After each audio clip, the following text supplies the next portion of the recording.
Welcome to the Dr. Wyatt Show podcast. For developing a long-lasting, happy relationship is the status symbol to achieve, and following my tools is one path to help get you there. I'm your host, Dr. Wyatt Fisher, a licensed psychologist specializing in couples counseling. You now can call me on the show at 303-578-0618, Wednesdays and Thursdays from 4 to 5 p.m. Mountain Standard Time with your marriage questions. If you don't get me, leave a voicemail and I'll respond back to your question on the next episode. Also, be sure to follow me on social. You can follow me at Dr. Wyatt Fisher. So today I'm going to talk about 6 reasons my wife and I recovered from near divorce. You may have heard my story, or maybe you haven't, but my wife and I have been married since 1999, and we have not had an easy relationship. She had a lot of trauma from her background. I had some stuff from my background, and it created these vicious cycles in our relationships that brought us to our knees. And we had no idea this was going to happen, like a lot of couples. We started out with rose-colored glasses, thinking we were going to live happily ever after. And little did we know that we were going to encounter all sorts of obstacles, all sorts of vicious cycles, all sorts of problems in our marriage where multiple times we didn't think we were going to make it. And so today I'm going to tell you the story of how we did make it. What were the steps that we took that helped us recover our marriage? That's why when I help couples, it's coming from a personal place in my own life. I know what it feels like to be helpless and hopeless and out of love and full of resentment and not having any of your needs met. I know exactly what that feels like. But I also know what it feels like to heal those resentments, to fall back in love, to start warming up the relationship again, to start communicating better. I also know what that feels like. And even though my wife and I were hanging on by a thread, today we are more happily married than we ever have been. So that's the message of hope for you. So if you're in winter, if you're struggling in your marriage, consider these 6 steps I'm going to talk about today that my wife and I went through that helped our marriage. The first thing that helped us not get a divorce is I had a covenant mindset. A covenant mindset means that you are committed to marriage. You are committed for the long haul. You know that marriage is going to have highs and lows. You know there's going to be seasons of resentment, seasons where you don't feel in love, and that's okay because that's what you signed up for.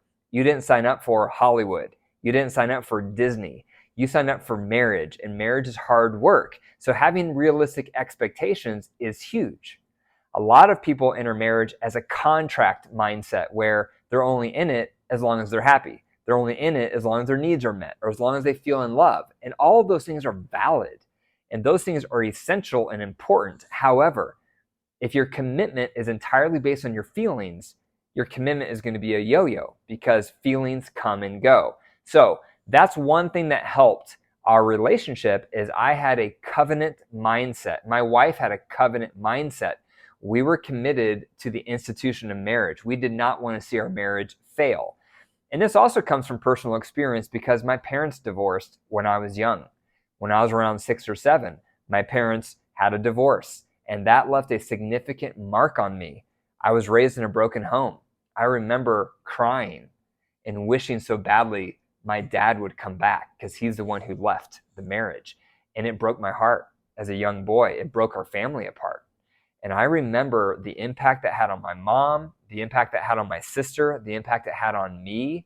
And so that's another reason why I was committed to this covenant approach to marriage because I didn't want to repeat what I had lived growing up myself. Number 2, I have a high pain tolerance. What that means is that I can tolerate distress much more than most people. I can go without my needs being met. I can live in an uncomfortable situation. I can tolerate discomfort a lot more than most people. And I actually accredit my parents for that because growing up, my sister and I were made to work a lot. And my parents were both farmers. And so they were raised on farms, I should say. And so they had a huge, strong work ethic. And so when they had my sister and I, we had to work a lot. And so I got really used to ignoring how I feel at a young age because I had to. Every day when we would do our chores and we would be working outside or we'd be working in the house, I had to work no matter how I felt. So I got pretty good at ignoring the discomfort and just doing what needed to be done. And that grew a muscle in me for self-discipline that became really strong That's why I was able to make it through graduate school so long while all my friends were sick and burned out of graduate school. I kept going. That's why I was able to hang in there in my marriage when things were so awful and so horrible and so hopeless. Most of my friends and my peers had gotten divorced, but I was the one that kept going. And it's because I was raised in this environment where I had to work a lot. So my self-discipline muscle is very strong, sometimes too strong. Sometimes I should quit on something that's not working, but I don't. And I keep going and I keep going. My kids teased me a couple summers ago. We went on this little family vacation to Kansas, and I was trying to make a fire and it would not light. And I kept trying different positions of the wood. I kept blowing on it. I kept trying kindling. And finally, my wife and my girls, they were the ones who were with us on this trip. They got fed up with my efforts. And so they drove 20 miles to town to get some lighter fluid. And they drove back, and I still couldn't get that fire lit. And then we finally got it lit with the lighter fluid. But we joke about that. But there's a lot of truth in that story where Dad wouldn't give up. Dad kept trying with the fire. Dad would not take defeat. He kept at it. And that ability, again, sometimes I need to know when to quit, but that ability allowed me to keep working at my marriage and not give up. So what about you? How high is your pain tolerance? How much can you tolerate distress? A lot of us can't. A lot of us have become soft. A lot of us have become weak. Our ancestors were much more hardy than we were because they lived through hardship. They had to work all the time. They had to, pull themselves up by their bootstraps. And today, we usually don't. We have it pretty good. We have all these groceries at hand. We have all these creature comforts. We're scrolling the internet all the time. We're kicking our legs up, relaxing. That makes you soft. There is a time and place to relax. There is a time and place to have recreation, absolutely. But if that's the majority of your life, you're going to become weak.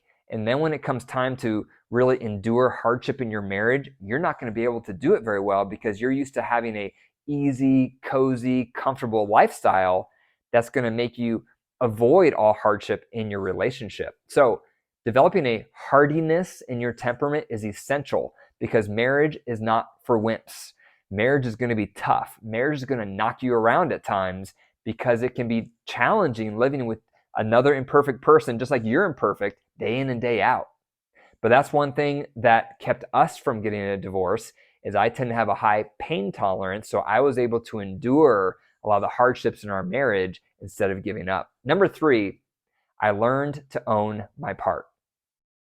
The dynamic in our marriage is because my wife had so much trauma in her upbringing, I blamed her for the majority, if not all, of the problems in our marriage for a long time. I couldn't see my part. I thought it was all her. It was all her fault.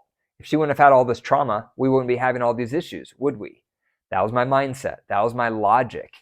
And it took me finally seeing that my reaction to her trauma was making everything worse.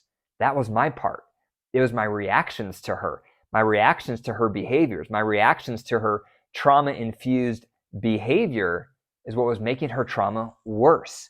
And the moment I could start latching onto that and focusing on my part, my piece, my responsibility, that's all I could control. But now I had a goal. Now I had something I could work on. Now it wasn't all my wife's fault. Now I had to also look at what's my part here? How am I contributing to the dynamic in our relationship? How am I exacerbating our problems? How am I contributing to her trauma? The moment I started focusing on my part is when things started to get better. Because all of a sudden, my wife didn't feel blamed.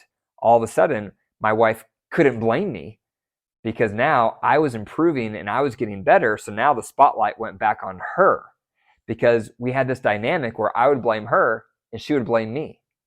And so we weren't getting anywhere. We were at an impasse. So once I started working on me and started taking ownership for my part and improving, she couldn't blame me anymore. And so that highlighted her unfinished trauma that she still needed to heal from and work through because no longer could she point the finger at me saying, I'm the issue. So learning to own your part is essential. Have you done that? In the dynamic in your relationship, have you owned your part? What is it? Ask your partner what your part is. They know what it is. Ask them what it is. It might only be 10% or 20% of the entirety of the issues in your relationship. But you have to latch onto How are you contributing? How are you making things worse? You need to master your part, because only then will the spotlight go on your partner with how they need to improve. Number 4 is I read a lot of books. We went to conferences. We listened to podcasts. We reached out for resources. We took courses. And so that's another thing that really helped us get away from divorce, is we invested in our marriage. So how much have you looked into resources for your relationship? It's not going to get better on its own, or it would have by now. So if you're struggling in your marriage, if you're in winter, if you're feeling hopeless, you need to reach out for support.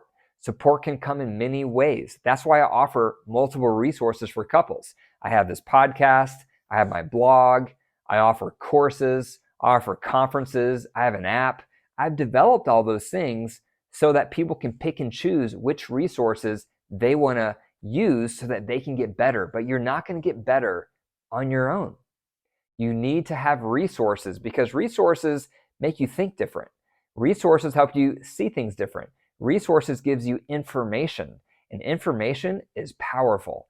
Information will change the way you show up in your relationship. It makes you more aware, more mindful instead of mindless. So be thinking about that. What resources could you invest in for your relationship? Think about books, think about podcasts, think about courses, think about apps, think about conferences. All of those we accessed. And through all that content, my mind started to change. I started to see things different.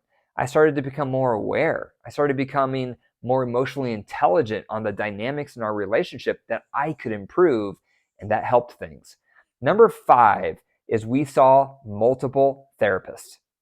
And I was the reason we didn't see therapists for years, because I was becoming a therapist. I was going to graduate school. And so I thought, I could fix us. We don't need to go see a therapist. I'm becoming a therapist. And that was the worst thing I could have thought, because I was not able to be objective because my needs were at stake. My interest was a part of the equation. I was biased. I was not objective. And my wife didn't see me as a therapist, obviously, because I'm her partner with strengths and weaknesses, just like she has. But I was the reason we would not see a therapist, because I was resistant. I was against the idea. It took us finally hanging on by a thread and being on our knees in the marriage, where we did not know if we were going to make it, to where finally I relented. And when I finally said yes to therapist, that's started helping our progress. And we saw multiple therapists, because every therapist is different. You want to find a good match. Every therapist has a different style, a different skill set. It took us several attempts working with multiple different therapists until we finally landed on one that we both felt comfortable with. And we stayed with her for about 2 years. But total, we worked with a variety of therapists for about 5 years. It was a massive journey. We had to work on my wife's trauma. We had to work on all the dynamics of vicious cycles in our marriage. I had to focus on my part and how I was making things worse. It was very helpful, because it created a safe space for us to work through all these toxic patterns and wounds that had accumulated throughout the years. So, are you open to working with a therapist? Are you open to working with a coach? You need one if you're struggling in your relationship.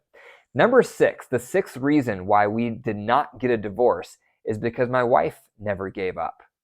So not only did I never give up, she also never gave up. She was willing to see these therapists. She was willing to go to these conferences. She was willing to take these courses. She was willing to keep working at it. And there was multiple times when I wanted to give up, but the thought in my head was, I can't give up if my wife is continually willing to work on the marriage. As long as she's willing to keep trying, I can't give up. Ethically, I cannot give up. And that's what you want to look for. If you're in a marriage, you want to look for how willing is your partner to try? How willing are they to invest in the marriage? How willing are they to make changes and to keep working at the relationship? As long as they're willing to keep trying, do not give up on the relationship, because that means there is hope. So those are 6 reasons my wife and I recovered from near divorce. Number 1, I had a covenant mindset. Number 2, I have a high pain tolerance. Number 3, I own my part. Number 4, I read a lot of books and got a lot of resources. Number 5, we saw multiple therapists. And number 6, my wife never gave up. Thank you for listening to the Dr. Wyatt Show podcast. If you enjoyed this episode, be sure to share it with one other person today. Share the message of hope. And remember, your marriage is alive. If you care for it and nurture it, it will grow. If you deprive it, it will wilt and die. The choice is up to you. Take care.